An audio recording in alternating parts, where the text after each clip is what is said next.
Merci beaucoup, Jermaine, pour votre présentation. Je pense que ce site est un exemple très important de collaboration sud-sud, comme il disait, des pays qui apprennent d'autres pays.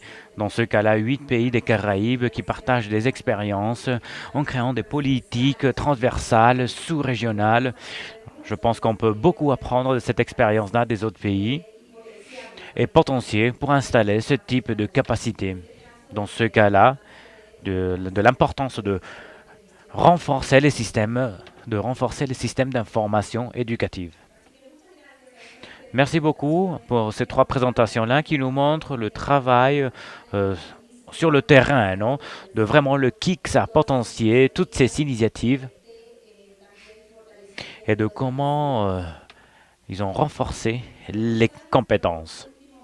Pour passer à notre dernier bloc avant le déjeuner, on va passer à un espace de dialogue avec les ministres de l'éducation de 5 pays différents,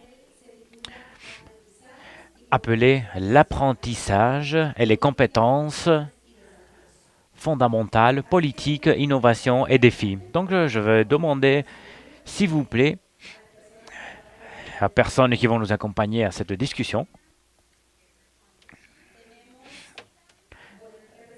On va avoir en représentation du Guatemala, puisqu'il y a eu un remplaçant.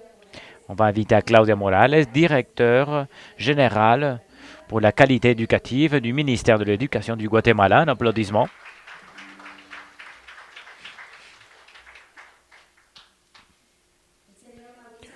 Monsieur Mauricio Pineda, ministre de l'Éducation du Salvador.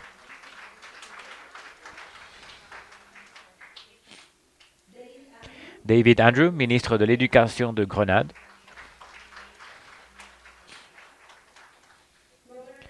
Robin Renix, secrétaire permanent du ministère de l'Éducation de Dominique. Curtis King, ministre de l'Éducation et Réconciliation nationale de Saint-Vincent et les Grenadines.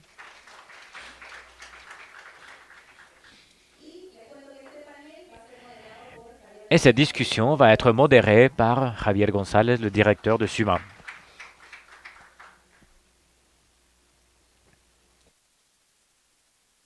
Tous les participants, vous avez un micro à côté de vous, donc vous pouvez l'utiliser. Et Javier va commencer avec la modération.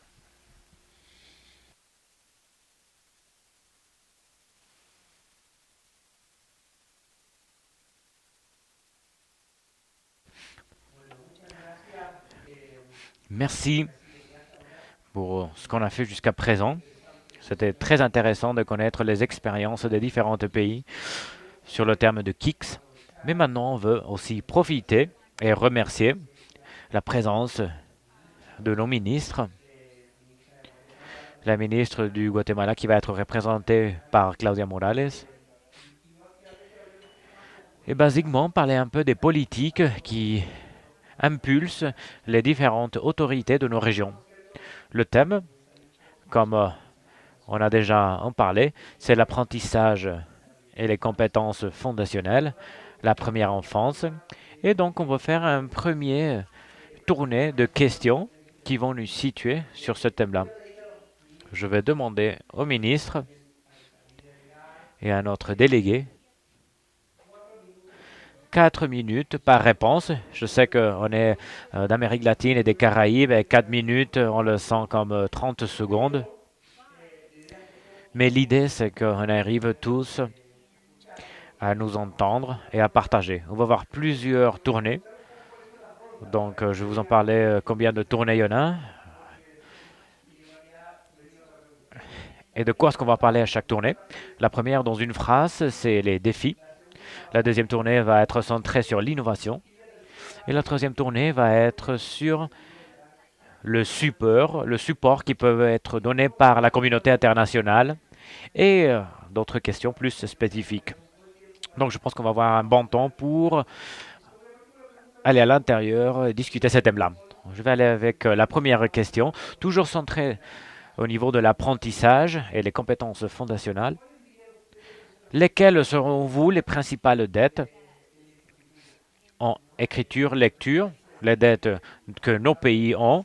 C'est-à-dire que lamentablement, même s'il y a des avancées, nous, on continue à avoir un niveau qu'on peut dire qui est très bas.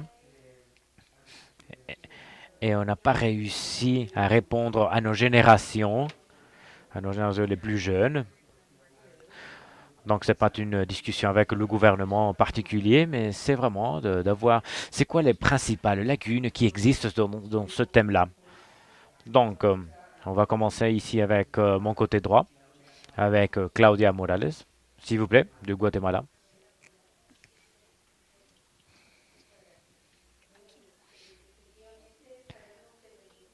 Définitivement, on peut dire que nos pays ont une dette historique, une dette qui, qui on écoute dans lecture-écriture. La dette est grande et on veut savoir comment a été visibilisée la première enfance et comment on ne peut pas avoir une attention intégrale qui va permettre aux enfants à grandir de façon digne comme opportunité d'apprentissage.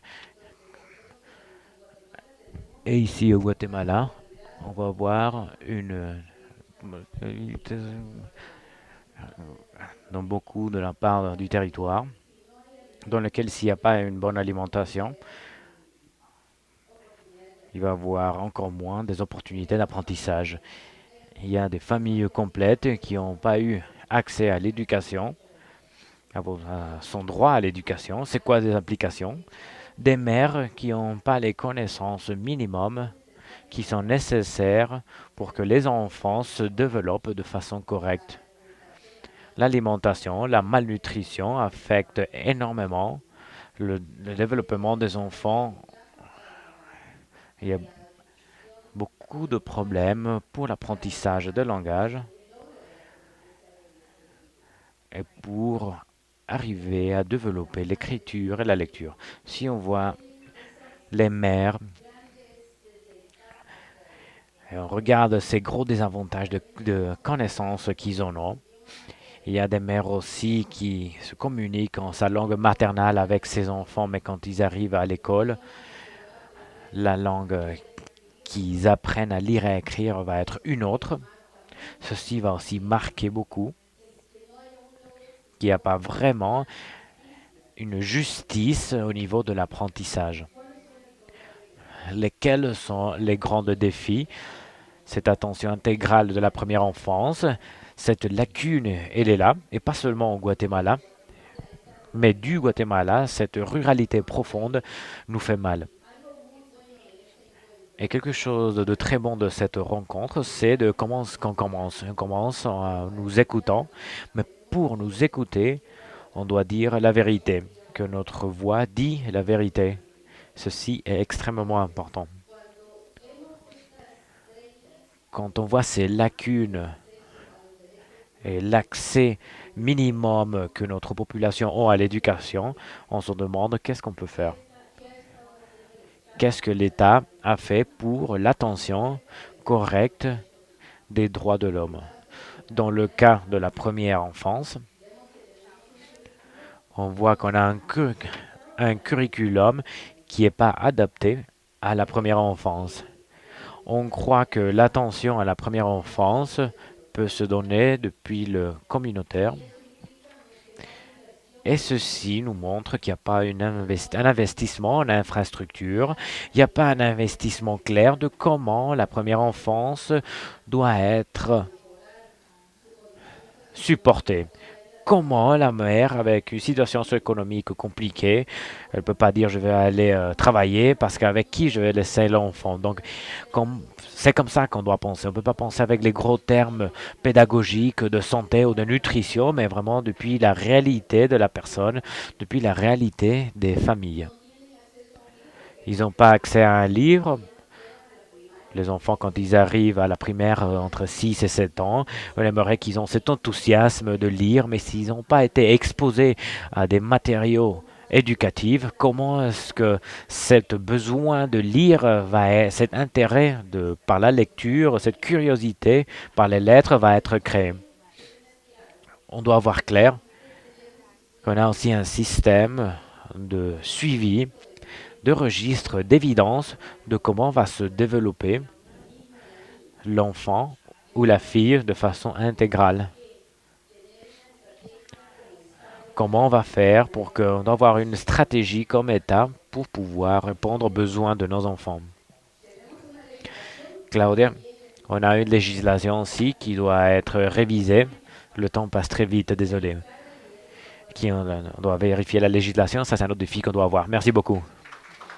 Merci beaucoup. Quelque chose qui passe là.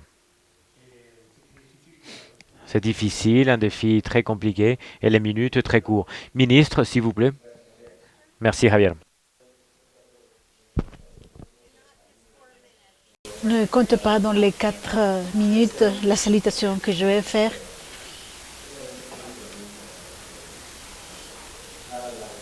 Je crois que cet événement est extrêmement important pour la région car ce sont des espaces qui n'existaient pas avant. Il faut les valoriser tels qu'ils sont.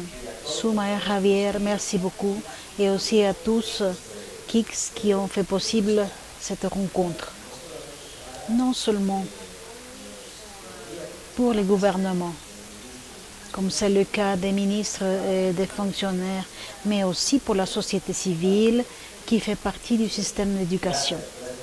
Merci pour cela. Je crois que depuis une perspective de politique publique, notre collègue du gouvernement du Guatemala a déjà mentionné que un des dettes les plus importantes des apprentissages fondamentaux, et comme dans le cas du Salvador, je crois que se trouve historiquement dans la disparité, dans l'inégalité de l'éducation. Il faut commencer à travailler de manière coordonnée pour que nos politiques soient orientées précisément pour finir, éliminer cette brèche. Nous avons déjà travaillé, mais on ne peut pas dire que cette brèche n'existe pas. Car il faut assurer que chaque enfant et chaque adolescent, indépendamment de leur niveau socio-économique, de leur situation géographique, reçoivent une éducation de qualité pour dominer les compétences essentielles de lecture, écriture et mathématiques. Ça, c'est l'objectif. Si on n'est pas capable de faire ça, alors il faut prendre nos petites affaires et il faudra partir. Mais ce sont les choses que nous devons avoir en tête. Et je crois aussi qu'il est important de mentionner que nous avons des défis au niveau du programme. Je considère que nos efforts doivent travailler pour la mise à jour des programmes d'études, pour qu'ils soient plus flexibles, car l'éducation traditionnelle telle que nous l'avons réalisée dans le ministère de l'Éducation n'a plus d'espace dans l'éducation actuelle. Il y a trop de connaissances autour du thème pour continuer à le faire de la même manière. Et non seulement il faut aborder la partie académique, mais aussi, pour moi, ce qui est plus important que j'appelle le plat, ce sont les thèmes socio-émotionnels, car s'il n'y a pas une bonne éducation socio-émotionnelle, on peut avoir le meilleur programme, on peut avoir les meilleurs enseignants, on peut avoir tout un système adéquat, mais cela ne va pas tomber dans de la terre fertile. Alors il est extrêmement important cela. Et d'un autre côté, une autre brèche, c'est le thème des valeurs, l'art et les sports, car il faut les inclure dans le programme pour l'accompagnement. Il faut évolutionner vers un modèle qui soit continu et effectif pour donner des outils innovatrices et renforcer les capacités des enseignants pour des capacités fondamentales et le thème socio-émotionnel de nos étudiants. Si on travaille sur ces domaines, je crois qu'on aura éliminé une brèche importante. Et finalement, je ne veux pas laisser passer le thème de l'évaluation des apprentissages. Je crois que là, nous avons un défi qui est important de mentionner, c'est-à-dire mettre en place un système fort et formatif qui va au-delà, qui aille au-delà de l'évaluation et qui donne à l'école, au directeur et à l'enseignant des informations utiles et opportunes pour la prise de décisions pédagogiques. Nous avons avancé dans ce sens, mais il nous manque encore que doit faire l'école avec cette information. Nous faisons les premiers essais pour avoir une évaluation formative, mais il nous manque à arriver au centre d'enseignement pour lui montrer que faire avec l'information qu'on lui donne. Cela va nous assurer, je pense, un apprentissage continu et un apprentissage de qualité. J'espère ne pas avoir utilisé plus de temps, Javier. Un peu. S'il vous plaît. Ministre David Andrew, s'il vous plaît. Merci beaucoup. Je veux faire un remerciement à chacun de vous. Ça, c'est un thème très important. La formation dans la petite enfance est très importante et c'est un autre défi que nous avons. Je crois qu'on pourra parler de cela pendant la journée. Quand on parle des défis et des dettes, un des défis, c'est la collaboration intersectorielle débile. Quand je parle de l'éducation pré-primaire et primaire, par loi, on dit qu'à partir de 5 ans, il y a des enfants.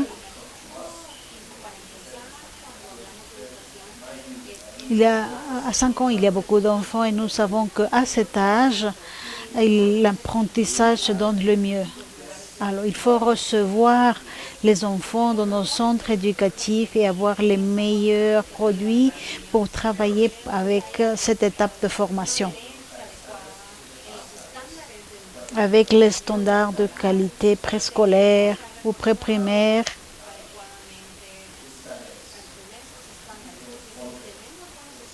il faut avoir des bons standards pour pouvoir les suivre. Et il y a des ressources insuffisantes, ça c'est toujours un défi. Et ne pas pouvoir avoir des environnements corrects, on n'a pas les outils corrects, on n'a pas l'équipement nécessaire pour avoir des bons matériaux et entraîner, former des enseignants.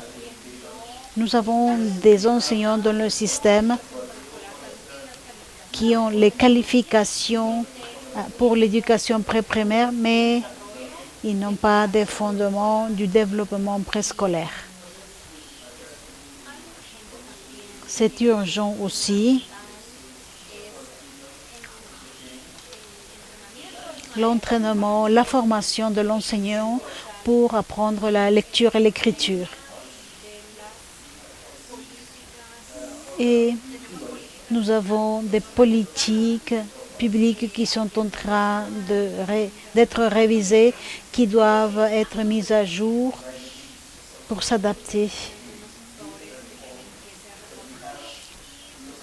Il faut réviser aussi les actions de la qualification pour devenir un professeur de l'école maternelle. Car très souvent, nous avons plus de formation.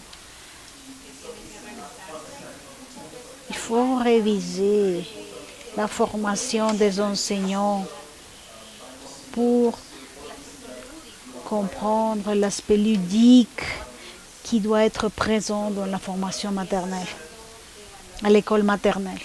Et quand on parle d'évaluation, nous avons une liste de choses sur quelles sont les choses importantes, mais nous avons cette liste, mais aussi nous avons aussi des données qui ne s'utilisent pas. Il nous faut une guide pour améliorer la formation des enfants pendant la petite enfance. Merci beaucoup.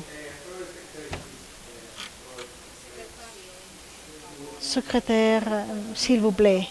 Merci à tous. Encore une fois, je veux remercier à toutes les équipes, à la commission.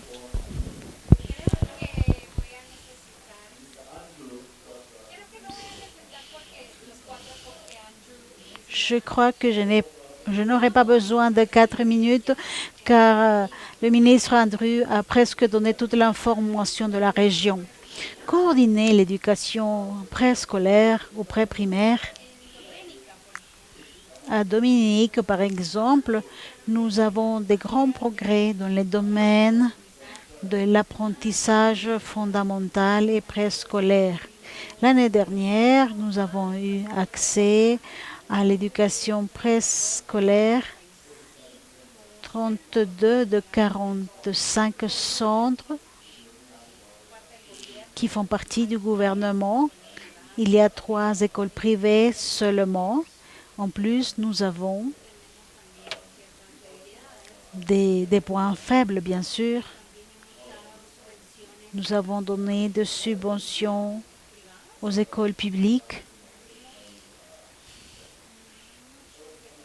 Et nous devons beaucoup travailler dans le système préscolaire, pré-primaire. Au niveau des enseignants, avant 2012,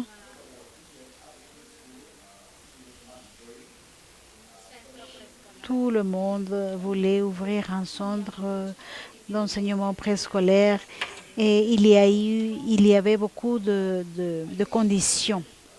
Et beaucoup de centres n'avaient pas ces conditions et même ainsi, ils ouvraient les portes.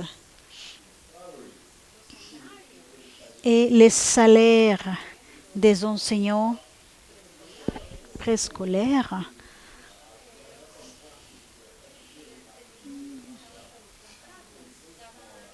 étaient toujours sous contrat et le paiement était très très bas. Alors il y avait très peu de motivation de ces enseignants car ils étaient très mal payés.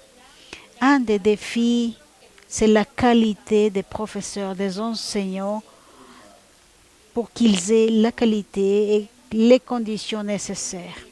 Si on veut améliorer l'enseignement, il faut avoir des bons professeurs, car sinon les élèves ne pourront pas apprendre s'ils n'ont pas un bon professeur. Quand on parle d'évaluation, à Dominique, nous avons une liste pour identifier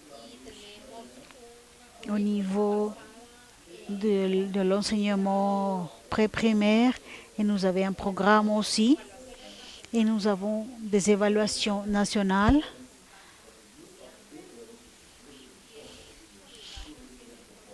Et l'utilisation de ces données pour améliorer la performance des élèves.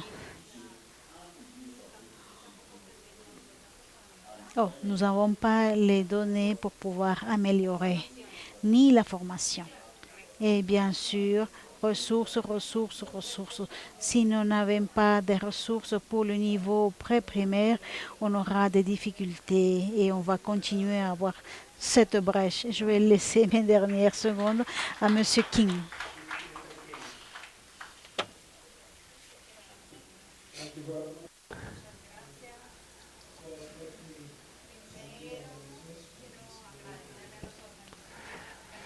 Merci aux organisateurs pour cette activité. Et aujourd'hui, Guatemala pour l'excellent travail que vous avez fait pour nous recevoir. J'ai pas beaucoup de choses à dire parce que je parle en dernier. J'ai bien identifié les problèmes déjà mentionnés.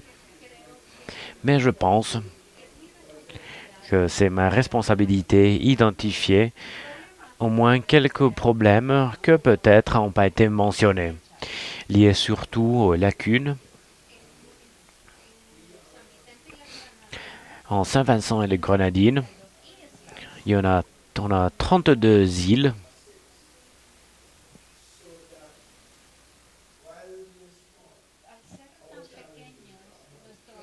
et en ayant vraiment des petites îles, notre défi se multiplie à cause de la taille. Toujours le défi, c'est le manque de ressources, la géographie. On parle de la distance entre la capitale et entre autres îles. Vraiment le territoire, quand on le regarde, très séparé entre les îles et on doit avoir un système où tout doit être aligné pour que chaque enfant arrive à avoir une chance juste de progresser. Donc la géographie et les ressources sont vraiment nos défis.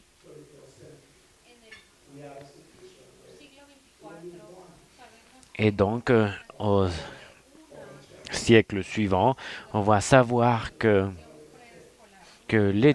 un de chaque 10 enfants actuellement a accès à l'éducation et on veut modifier cela. On veut prendre une position où on peut on veut arriver à avoir une éducation universelle. À l'heure actuelle, 9 de chaque 10 enfants, au moins, ils ont accès à l'éducation préscolaire. Un des plus grands défis qu'on a actuellement et qui a abouti à avoir différentes lacunes.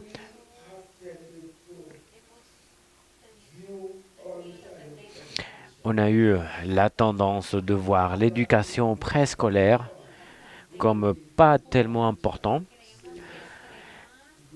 parce qu'on pense que plus l'enfant passe du temps à l'école, plus le temps il va avoir le temps de corriger les différents problèmes qu'il aurait pu avoir avant, mais ce n'est pas le cas.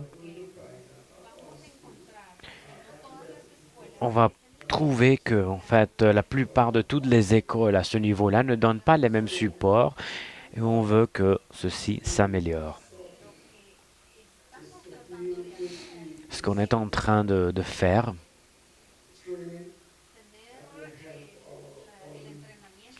c'est d'avoir la formation qui peut arriver à aider les enfants au niveau de l'éducation préscolaire à avoir une bonne chance, une chance juste, et à essayer de réguler ce qui est en train de se passer au système scolaire.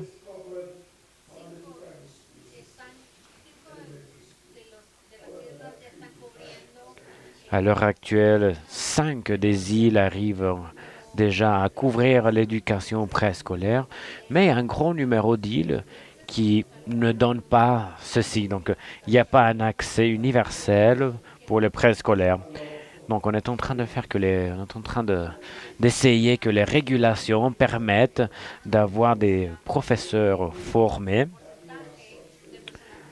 On a déjà parlé sur le pourcentage de personnes formées pour l'éducation préscolaire. Donc, on veut faciliter les professeurs. On veut améliorer les numéros. Il y a eu une amélioration vraiment de 10%. 10% de ces profs-là ont les formations pour le préscolaire, pour les formations préscolaires. Donc, on veut faire que les profs, de façon obligatoire, passent par une formation pour les enfants de préscolaire avant d'aller à l'intérieur vraiment du système. Je vais mentionner aussi 2 points critiques.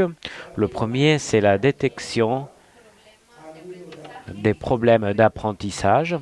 Ça, c'est vraiment un défi avec beaucoup de lacunes.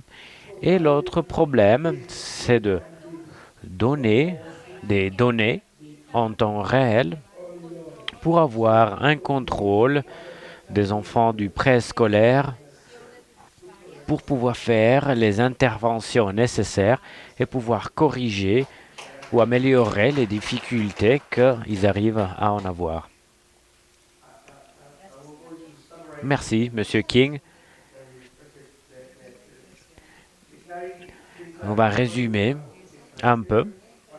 Il y a des choses en commun, mais vraiment les profs, c'est quelque chose de très important, surtout dans les Caraïbes.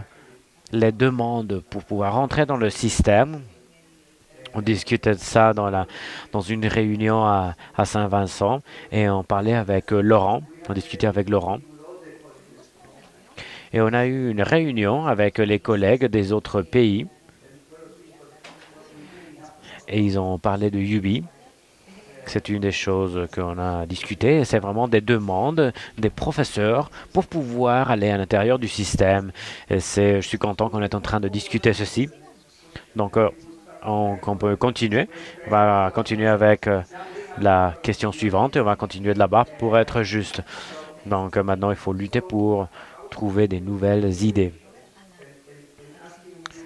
Je vais continuer aux innovations. Je vais vous demander.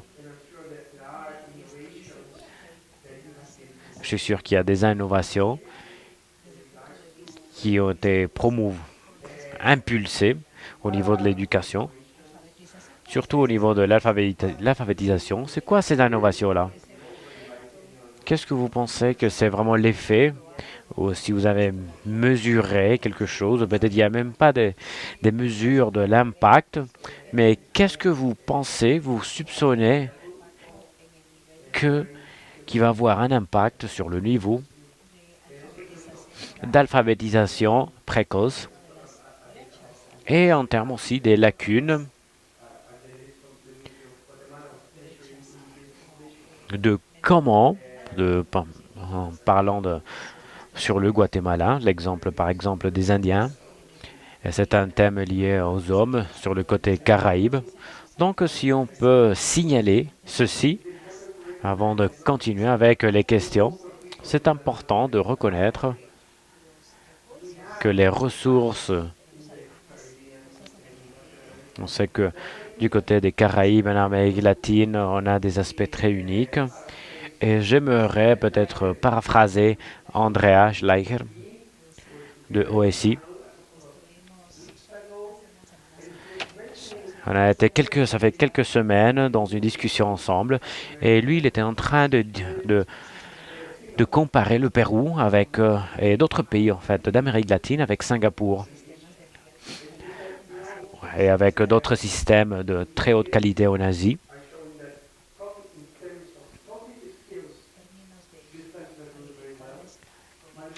Et donc, on a discuté en fait des aptitudes cognitives. Ils vont très bien. Mais il y a aussi un côté culturel. Ici, en Amérique latine, par exemple, les aptitudes sociales sont très hautes. Donc, il y a quand même une valeur dans notre culture.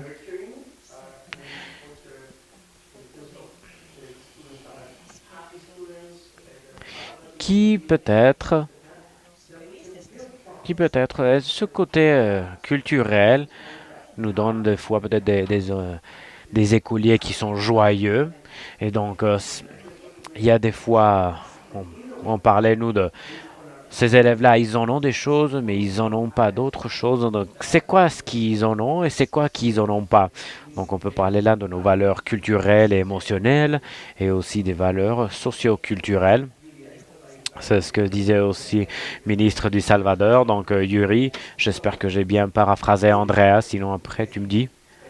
Donc, Monsieur Curtis King.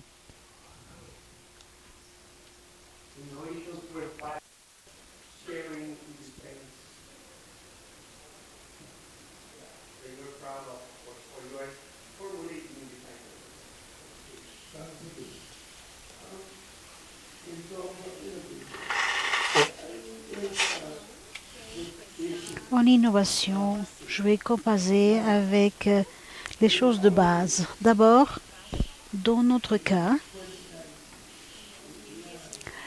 En 2019, nous avons eu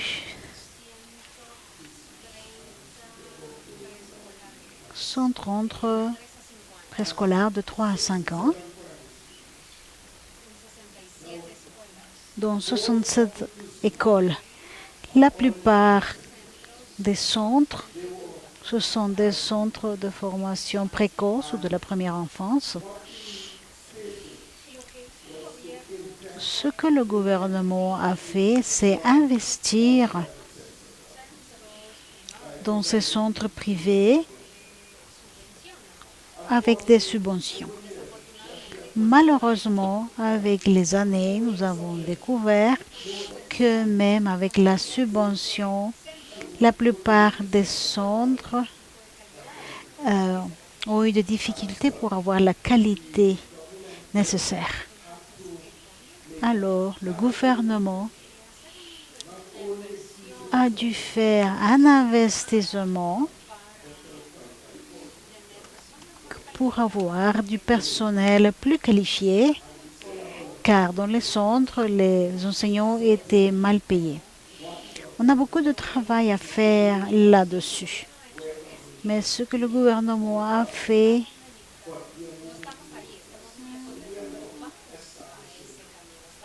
est de chercher et établir des centres de la première enfance, comme on l'appelle. Et les chiffres, comme je vous dis, le chiffre a diminué à 100. Et nous avons 80 et quelques centres privés où nous avons pu établir des standards. Ce sont des standards qu'on demande à ces centres privés pour pouvoir fonctionner. Et on parle de professeurs ou enseignants qui soient qualifiés, mais avec un CV qui soit bon. On a fait la révision depuis 2023 pour les centres de la première enfance. Nous avons révisé ces CV et en 2021, nous avons fini. Nous avons un CV qui sera mis en place et nous avons commencé à faire l'entraînement à la formation des entreprises, des enseignants avec les universités, dans les universités communautaires, avec le programme que nous avons établi avec eux. Et on va des personnes diplômées avec cette formation, avec un programme de 2 ans où les enseignants ont des facilitateurs qui participent non seulement avec la formation académique, mais aussi dans la pratique, dans des classes avec des élèves. Et nous avons aussi un programme de 3 ans de durée qui a la pratique inclus pour améliorer la formation des enseignants pour les centres de la première enfance. En termes du CV, il y a des efforts à l'intérieur de l'OECS et dans ce centre de formation de la première enfance. Et dans les différentes écoles, les enseignants étaient des instituteurs et ils faisaient l'emphase sur les enseignements, mais ils ne travaillaient pas de manière ludique. Et toute la partie émotionnelle qui sont nécessaires pour construire aussi les habiletés motrices et sensorielles. Et alors, nous travaillons.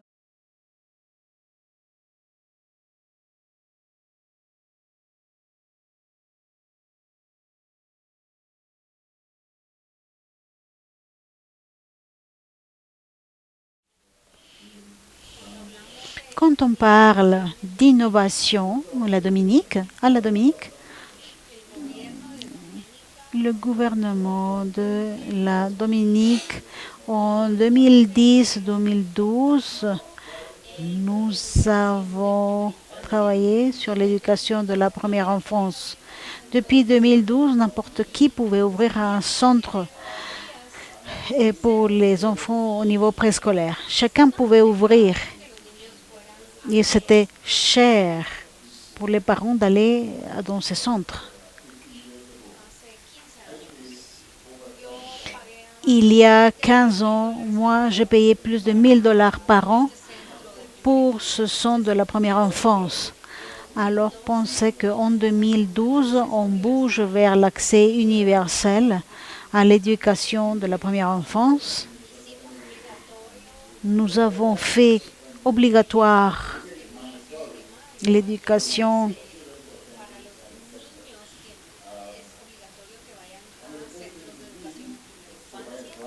préscolaire. On donnait des subventions à chaque centre éducatif et en plus,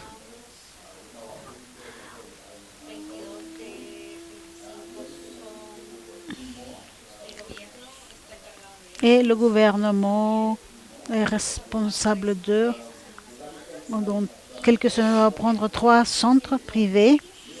Et en 2016, nous avons créé une unité spécifique pour l'éducation de la première enfance. Et nous avons actuellement 3 personnes dans cette unité. Si vous n'avez jamais été à la Dominique, notre topographie est difficile, elle n'est pas facile.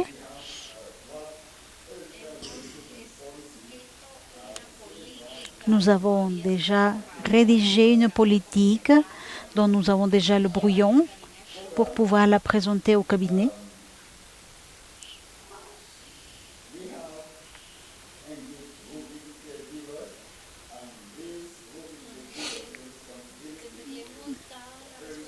Nous avons donné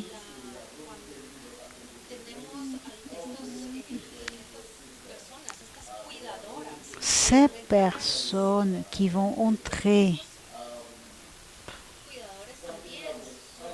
ces personnes qui vont participer dans l'éducation sont aussi des éducateurs. On essaie de régulariser, de régler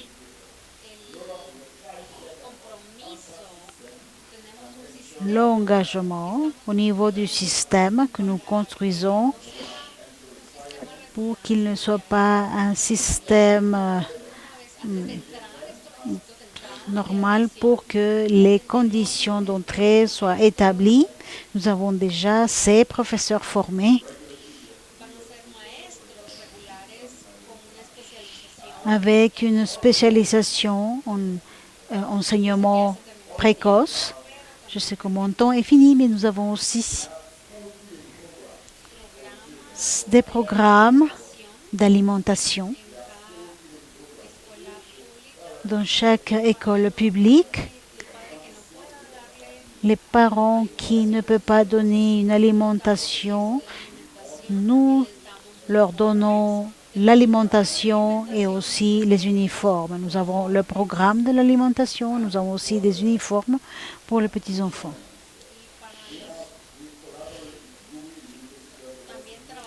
Nous travaillons aussi avec les universités, une université locale, pour avoir des cours de formation pour les professeurs. Nous aidons aussi avec des bourses pour les enseignants. Il y a déjà 4 ou 5 professeurs qui ont déjà de la formation pour le niveau pré-primaire. Nous avons aussi construit, nous avons une fondation avec laquelle nous avons construit 7 nouveaux centres éducatifs.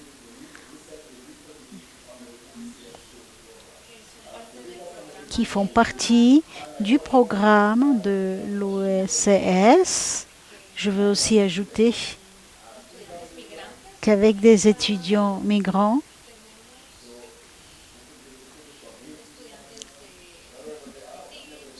nous avons des étudiants d'Haïti, de Chine, de n'importe quel pays. Ce sont des enfants. On ne voit pas un enfant asiatique, on voit simplement des enfants et on leur donne le même traitement. Il n'y a pas de discrimination dans nos écoles et c'est quelque chose qui est très important pour nous. Merci, Mr. Andrew. Je veux mentionner quelque chose, quelques points. C'est l'entraînement. Si on regarde le niveau d'éducation, on a aussi un curriculum de diversification où les enfants ont l'opportunité d'apprendre et jouer avec à l'intérieur de l'environnement. On a fait des réformes aussi, où il y a des réseaux de éco. Pour nous, ceci est très important d'avoir le support de ces régions-là.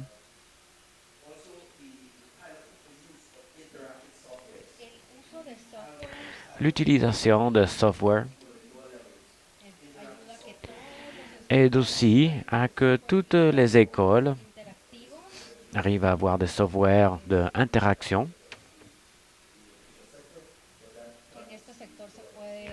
Dans ce secteur, on peut aussi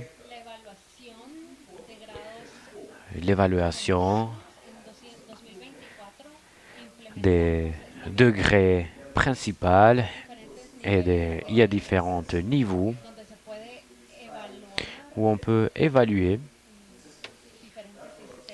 les différents systèmes. On peut voir beaucoup de changements positifs au niveau du programme, aussi au niveau de formation. Tous les profs d'éducation préscolaire ont des différentes formations de façon annuelle et on a un programme où on les forme, où on leur donne des formations pour les former, pour éduquer les professeurs d'éducation préscolaire.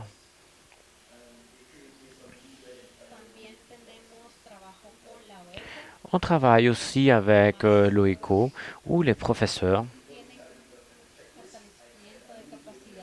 ont des formations où on cherche à renforcer leurs aptitudes, leurs compétences.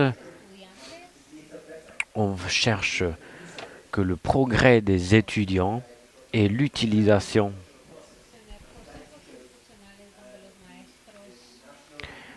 on cherche à avoir des outils où les profs peuvent se baser pour aider les élèves à avoir un support pour les élèves au niveau mathématique, informatique, etc. Et avoir un support additionnel des différentes instances qui cherchent à supporter nos étudiants. Est-ce que toutes ces évaluations-là sont obligatoires ou sont volontaires? Non, elles sont obligatoires. OK. L'implémentation de programmes de diversification ont soutenu les élèves, surtout les élèves avec des handicaps.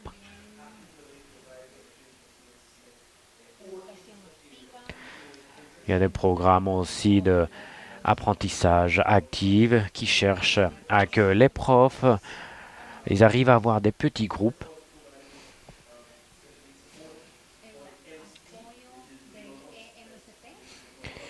avec le support du EMST.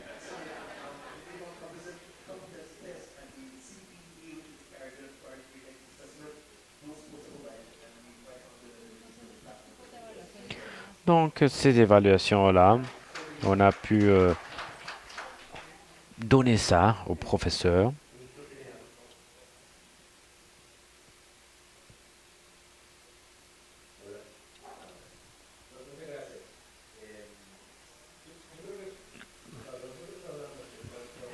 Merci beaucoup. Quand on parle de, on n'écoute pas.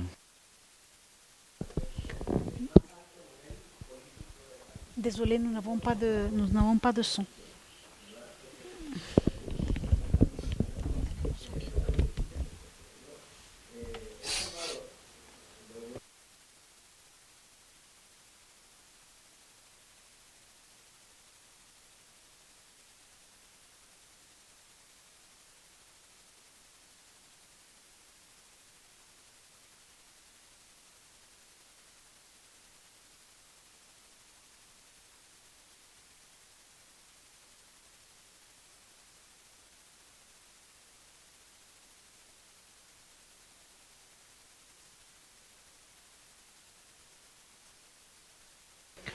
Qui commence à écouter les spécialistes en éducation. Je ne parle pas de ceux qui travaillent derrière un bureau avec la clim. Je dis les gens qui travaillent avec les parents et qui travaillent avec les étudiants.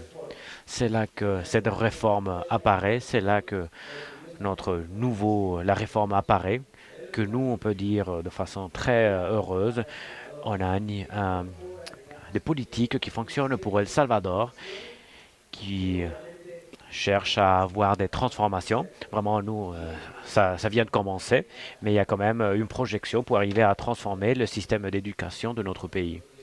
Quand nous, on est arrivé au ministère de l'Éducation, il y avait une assignation du budget de plus ou moins de 800 millions de dollars. Maintenant, on a 1600 millions de dollars. Oui, bien sûr, on parle de l'inflation, etc. L'argent ne vaut pas la même chose, je suis d'accord, mais au niveau de relation avec le PIB, on voit qu'il y a une différence de plus de 2 points. Donc ceci montre pas seulement de façon politique la décision de pouvoir agir au niveau de l'éducation, mais une décision aussi de vouloir supporter et de continuer pour que ceci continue à se développer. Vous connaissez très bien ceci. Je veux pas que je veux pas que vous m'allez me mécomprir et que la technologie va être ce qui va tout sauver. C'est extrêmement important. Mais bien sûr, il y a d'autres choses. Nous, par exemple, on donne un ordinateur à chaque élève, à 1,2 million d'étudiants qu'il y a dans le pays. On a donné un ordinateur et ça appartient à l'étudiant, non? C'est pas parce que pour qu'il la laisse à l'école, ça lui appartient à lui. C'est un cadeau, non? Et ça va depuis la maternelle. On leur donne une tablette léger avec des programmes qui sont bien pour cet âge-là. Et après, on va leur donner une tablette un peu plus puissante et après, on va leur donner un ordinateur. Donc, on vient de commencer avec un projet très ambitieux et c'est qu'on rentre à renouveler 2 écoles par jour. C'est une décision politique. Pour quelques personnes, peut-être ça peut sembler exagéré ou même scandaleux, mais ce sont les prisonniers qui sont en train de reconstruire les écoles. Entre, entre 300 et 350 prisonniers par école, ils arrivent aux écoles et construisent. Nous, on leur donne les matériaux. Bien sûr, il y a des standards au niveau de l'infrastructure. Ces standards sont utilisés lors de la construction des écoles. Mais je peux vous dire qu'avec toute sécurité, je vous invite pour que comme ça on peut aller visiter une des écoles. Je pense qu'il n'y a pas une école privée qui n'a pas avec la qualité de nos écoles. Non, il y a un standard avec circulation de l'air, illumination, etc. Donc pour nous, de façon générale, c'est comme ça qu'on agit. Il y a aussi d'autres choses qu'on doit mentionner, comme par exemple la première enfance. Nous, on le voit comme un investissement systémique pour nos futurs. Les pays d'Amérique latine, pas que le Salvador, mais l'Amérique latine, on a oublié de la première enfance. À l'heure actuelle, maintenant, on en parle, mais les efforts qu'on est en train de faire sont vraiment insuffisants pour arriver à avoir ce qu'on veut. Et c'est important de comprendre que tout ce qu'on va pas faire pour ces petits, jusqu'à ce qu'ils arrivent jusqu'à 5 ans, on va les perdre, non, le reste de leur vie. Ils vont apprendre d'autres choses, bien sûr. Mais cette opportunité-là, on la laisse tomber. Donc là, on a créé aussi des standards structurels de qualité pour la première enfance, un modèle d'éducation spécifique pour la première enfance. Et là, beaucoup de gens qui sont ici dans le salon, vous avez contribué à un apport technique et vous avez contribué à ça. Aussi, on a réalisé un investissement massif. Pardon, je saute une petite chose. Il y a une importance stratégique qu'on a fait aussi au niveau du programme des écoles. On a changé le programme qui cherche vraiment à vérifier vraiment l'âge des enfants et accompagner avec les compétences nécessaires. Donc, on a fait un investissement massif au niveau de littérature infantile et on a donné les enfants de 3 à 5 ans avec des livres qu'on appelle on veut grandir en lisant. C'est comme ça comme on appelle cette collection. Donc on cherche que les enfants arrivent à lire avec leurs parents, avec leurs amis, avec la personne qui est là pour eux. Donc on donne des matériaux digitaux et on cherche à teaching at the right level. Bon. Nous, on n'a pas les paquets déjà préfabriqués, mais ce qu'on cherche, c'est à écouter les expériences, les bonnes expériences que quelques méthodologies ont, et on les incorpore à l'intérieur de notre programme appelé la nouvelle école. Mais teaching at the right level, c'était quelque chose de très important pour nous, pour pouvoir identifier les besoins de chacun de nos enfants. Et là, on veut continuer sur le thème de l'éducation. Ces avancées-là, bien sûr, vont accompagner avec beaucoup d'avancées, ok, et avec les profs, bien sûr. On sait l'importance que la formation des profs a. On a un programme vraiment énorme au niveau appelé les profs nobles. Ok, on sait que la qualité de la formation doit être alignée avec la qualité de l'éducation. Donc, automatiquement, quand les profs rentrent dans le système, s'ils sont choisis, et ils doivent participer dans cette formation de les profs nobles pour les orienter vers où est-ce qu'ils doivent y aller. Et on a priorisé aussi l'actualisation continue, le langage et mathématiques pour les profs. Et on a aussi des journées de réflexion pédagogique. On a intégré la technologie pour individualiser le niveau de connaissance de nos étudiants avec certaines plateformes qui, dans le cas de la lecture, nous permet de savoir combien est-ce que chaque enfant est en train de lire et les besoins de chaque enfant. Bien sûr, on vient de commencer.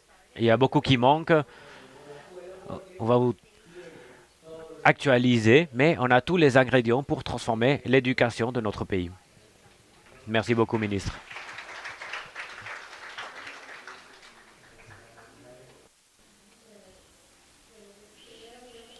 D'abord, je vais vous partager que les décisions du Guatemala pour l'attention de la première enfance naissent de l'engagement de soigner la qualité des dépenses publiques, soigner les ressources dont nous disposons. À partir de cela, nous avons 8 décisions, 8 actions très ponctuelles en relation à la première enfance. La première, c'est que nous reconnaissons 3 modèles, 3 formes d'attention pour la première enfance. L'institutionnel, la communautaire et un modèle hybride. Cela nous mène à prendre conscience de comment est-ce qu'on peut faire des actions pour ne pas laisser des enfants à l'extérieur du système. Ensuite, nous avons la révision du programme d'études et le design et le début de la construction de 3 modèles d'infrastructure pour l'attention de la première enfance. Ces 3 modèles sont flexibles pour s'adapter aux différents contextes du pays. Nous avons aussi la formation des personnes des enseignants, qui est une des grandes faiblesses de notre système. Et pour commencer à avoir du personnel préparé, c'est-à-dire des spécialistes, nous commençons avec une formation, un cours de formation qui inclut des connaissances, mais aussi des compétences, comme disait M. Pineda, des compétences émotionnelles pour le soin des enfants. En plus, la dotation du matériel avec des bibliothèques et du matériel éducatif. Je voudrais mentionner rapidement ces matériaux qui incluent des guides pour l'allaitement, des guides pour les femmes enceintes, une guide pour détecter des signes de développement tardif, une guide pour la pensée artistique, une autre pour le comportement social. Ce sont des matériels importants pour cette approche intégrale de l'enfant. Nous avons aussi l'utilisation de la technologie. Nous sommes en train de créer un système pour ramasser des évidences, car nous avons besoin de statistiques. Cela pour ne pas laisser des enfants exclus et pour qu'ils soient visibles pour le système. Nous avons aussi la modification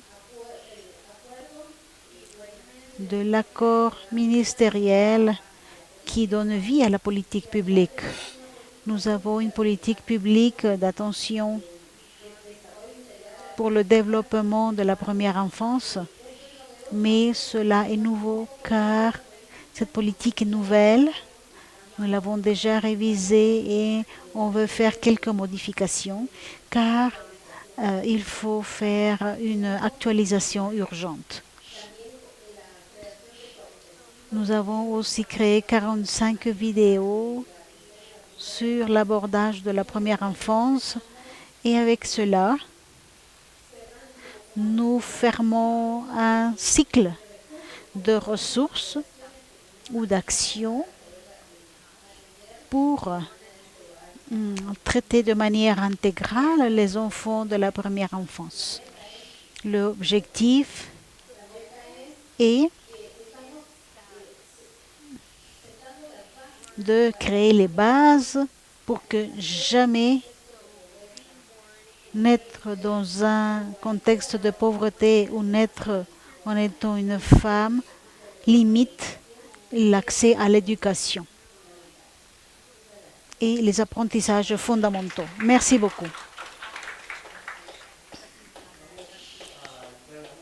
Nous allons passer à la dernière question. On va demander de ne pas dépasser les 3 minutes car de cela dépend que les personnes puissent aller prendre le déjeuner. Alors votre popularité va descendre au fur et à mesure que vous élargissez votre discours. En comprenant que KIC est un mécanisme d'appui aux différents pays, c'est vous qui voyez, qui faisons le leadership de ce futur. La question est comment la communauté internationale peut se mettre au service des pays. Alors, la question directe, très concrète, entre plus concrète le mieux, pour ne pas rester à des grandes idées, on vous demande d'être concret. C'est quels appuis sont prioritaires pour un mécanisme comme KICS. Si on parle de ressources, pourquoi? Et si on parle de la taille, essayons de placer la conversation dans un contexte réaliste pour que dans 2 ans, si dans 2 ans sera dans les Caraïbes, qu'on puisse dire ça, c'est ce qu'on a dit, ça, ce sont nos progrès, ça, c'est ce que KICS a donné, mais non seulement en quantité, mais quelles sont les priorités et de quel type de ressources ou quel appui. C'est en termes de capacité, quelle capacité? C'est entraînement de professeurs, par exemple, car beaucoup d'innovations, on voit que ce sont des innovations légales. Et ça, c'est en relation plutôt avec des études de recherche ou peut-être des visites. Il y a des différents instruments ou modalités. Alors je vous défie à nous défier nous-mêmes pour nous mettre au service des ministères. Qu'est-ce qui est réellement utile pour vous de la part de KIX? On commence avec le Guatemala. Je suggère, je demande l'appui dans la création de systèmes de monitoring qui nous permettent de nous connaître, d'identifier des similitudes et apprendre au niveau régional, car nous n'avons pas des connaissances continues de ce qui se passe dans la région. Cela implique aussi que nous proposons un système de suivi pour le ramassage d'évidence. Ces systèmes seraient ponctuellement de grande aide pour nous. Et à cela, j'ajoute d'augmenter les visites entre pays pour apprendre ce qui est en train de faire les autres pays. Et non seulement les grandes villes, mais là où se trouvent les personnes réelles pour voir quels sont les besoins des personnes réelles, car cela renforce la conscience et nous fait prendre de meilleures décisions. C'est-à-dire que ça serait en technologie et en échange. Merci beaucoup, Claudia. Ministre, merci beaucoup. Je crois que des espaces comme celui-ci sont importants. Mais je crois que le reste se trouve comment est-ce qu'on passe au-delà de cette rencontre. Car ici, on dit ce qu'on a fait, ce qu'on n'a pas fait pas très bien. Alors, je crois que le défi important, c'est comment est-ce qu'on fait ce saut de qualité.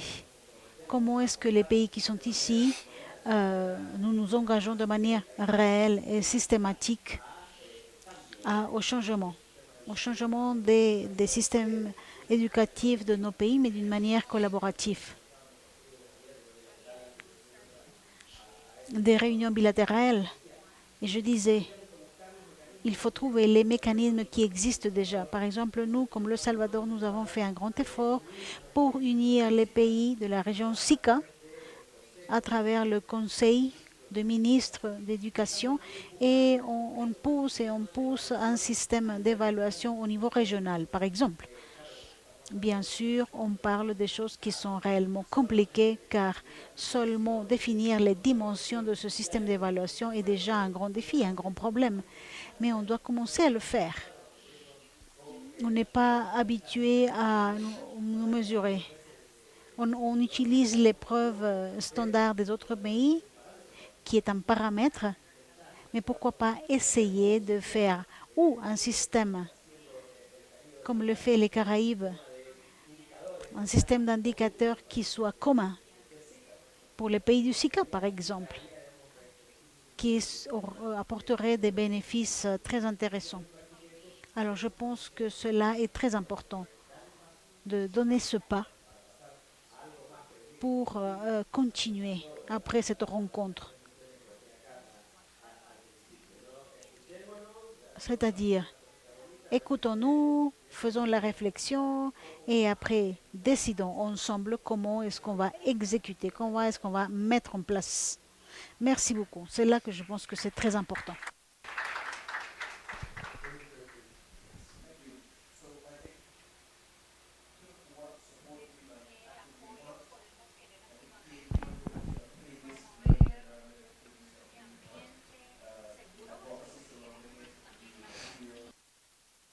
On n'a pas de son.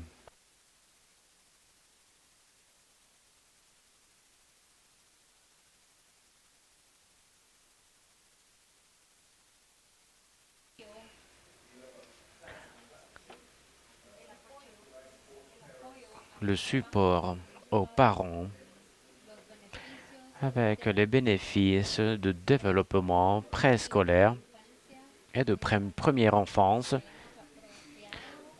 C'est quelque chose qu'on pense qui est approprié et on veut créer un repositoire pour les parents et les professeurs spécifiquement liés à l'éducation de la première enfance. On veut promouvoir l'éducation préscolaire et on veut aussi procurer de ressources d'apprentissage pour pouvoir supporter les programmes. Ceci peut contribuer énormément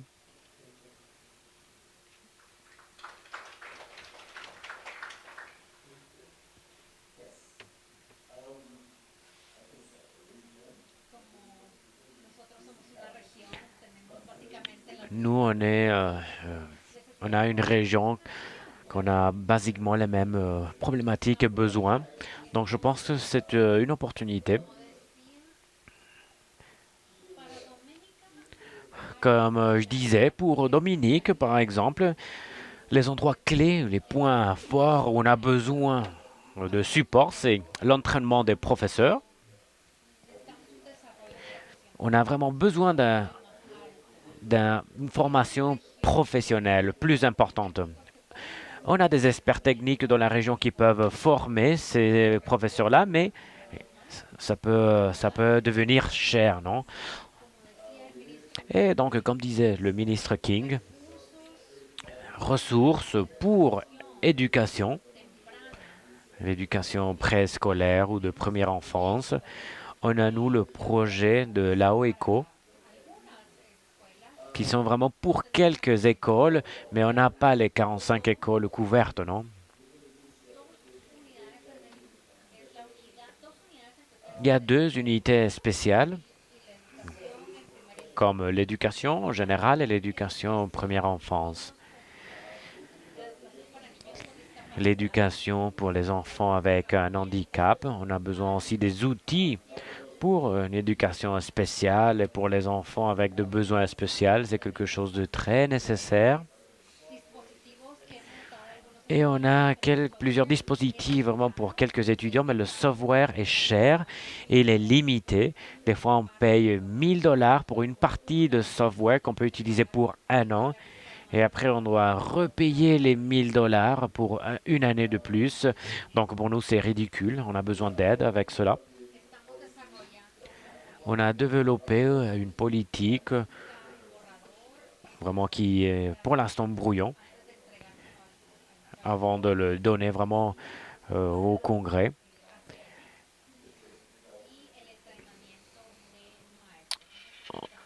Et on cherche aussi, vous voyez, vraiment l'entraînement des professeurs. Ça, c'est un espace vraiment critique.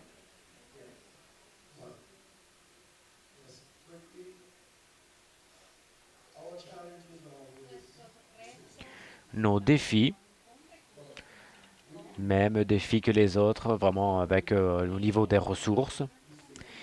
Mais on pense qu'en travaillant avec n'importe quelle ressource qu'on a, on arrive quand même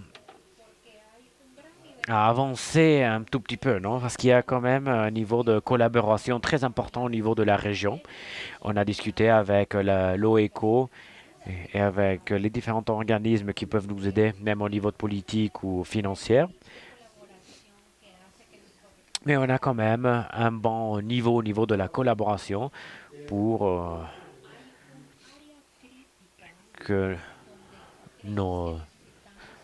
On pense aussi qu'un espace critique à en parler, à améliorer, c'est vraiment à identifier les problèmes de très tôt. On ne peut pas construire une maison si on n'a pas des fondations fortes, non? Donc on veut détecter ces défis à niveau T très tôt pour les combattre et n'avoir pas une bataille perdue. Donc on a besoin de support dans ce sens-là. Quelque chose de très important pour moi et très proche de mon cœur, c'est le fait de aucun enfant doit rester derrière, mais il y a un composant critique avec notre population infantile, et c'est que des fois on ignore que ce sont les enfants avec handicap. Et il y a aussi les élèves avec des capacités exceptionnelles. On a des besoins de support dans ce sens-là. Les enfants avec des handicaps, on cherche à les intégrer dans notre éducation normale. Bien sûr, on reconnaît qu'il y a des défis et que pas toutes les élèves vont être capables de continuer dans les programmes généraux.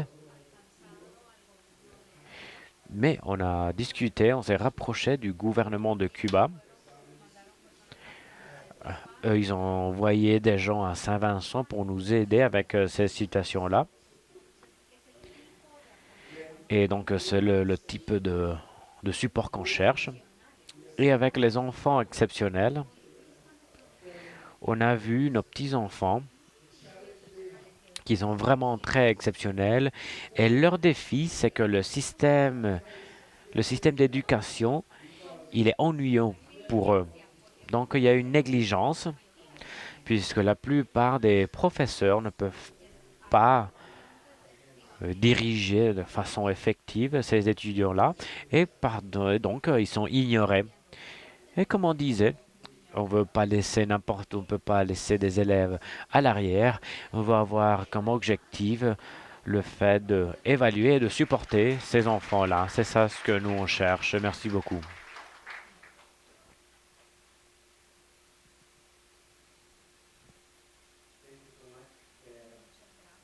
Merci beaucoup. Merci beaucoup pour être précis. Ça nous aide beaucoup à penser à toutes les choses que vous avez mentionnées. Et une des choses qu'on a discutées, je pense qu'on va avoir un peu de temps pour parler de ça après, mais avec le EF et la fondation EF et KIX, on va lancer dans pas longtemps un kit avec des outils qu'on a développé avec cette fondation-là, mais avec beaucoup de... Mais il a été tropicalisé pour le Caraïbe et l'Amérique latine. Et les pays, donc basiquement,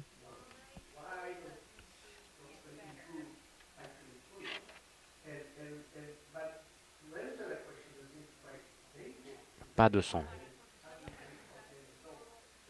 Pour pouvoir répondre à cette question, c'est compliqué parce que avec cette initiative KIX, on veut lancer ce kit-là d'outils qui va permettre aux pays d'apprendre et de voir que la recherche a montré et vraiment ce sont où les impacts réels au niveau de l'éducation.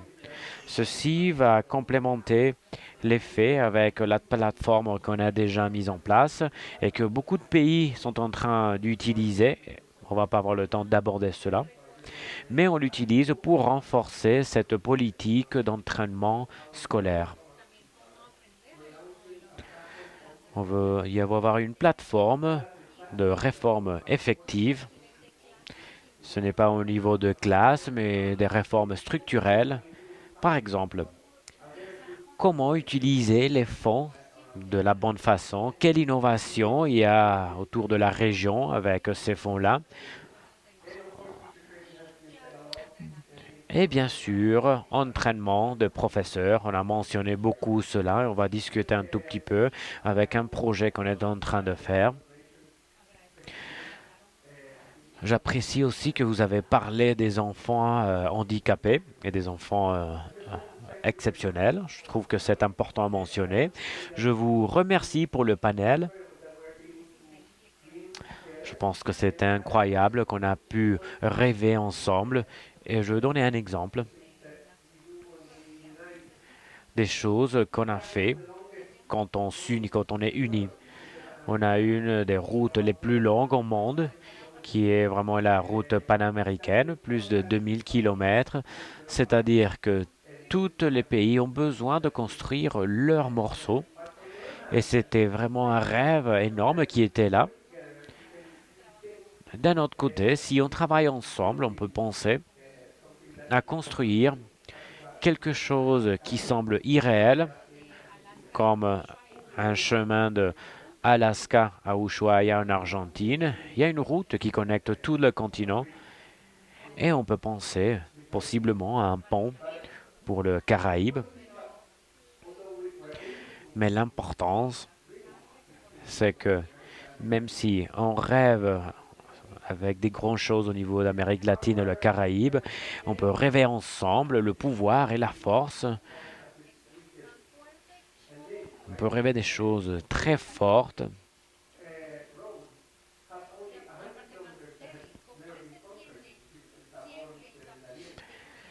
Par exemple,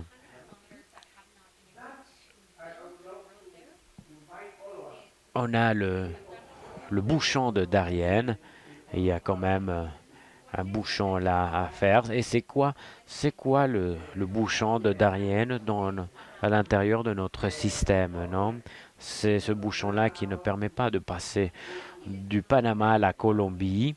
Et c'est ça qui nous permet pas d'avoir ce changement révolutionnaire duquel on est en train de discuter là maintenant et duquel Jermaine discutait aussi au niveau de changements révolutionnaires qu'on veut mettre en place.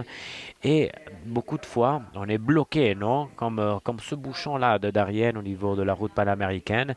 Et on veut voir comment ce que Kix peut aider de façon significative, même si c'est petit, pour aborder ces bouchons de Darien au niveau du système.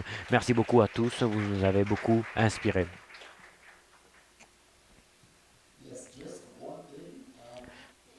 Juste une dernière chose. Dans les îles Caïmans, l'année dernière, pendant l'une des saisons de jeûne, une jeune de la Jamaïque nous a rappelé, elle est restée avec moi, elle nous a rappelé qu'il n'y a rien de mal avec la région, qui ne peut pas être résoudre avec ce qui est bien dans la région. Donc, souvenez-vous de ça. Merci beaucoup au panel. On va faire juste une petite photo avant de continuer.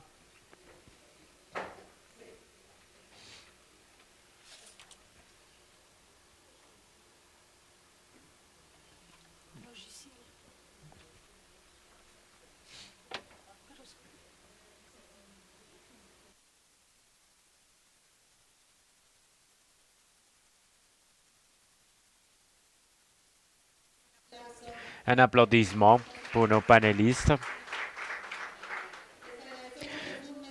On vous remercie énormément pour cet espace. Je pense que c'était un espace important pour réflexionner au niveau des innovations et les défis qui ont lieu dans les différents pays. Donc, avec ce panel, on est en train de finir notre bloc pré-déjeuner. Et maintenant, on va vous inviter à prendre un déjeuner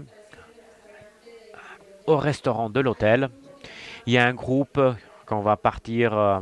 Ils ont déjà une invitation à une réunion qui va être organisée par GPI.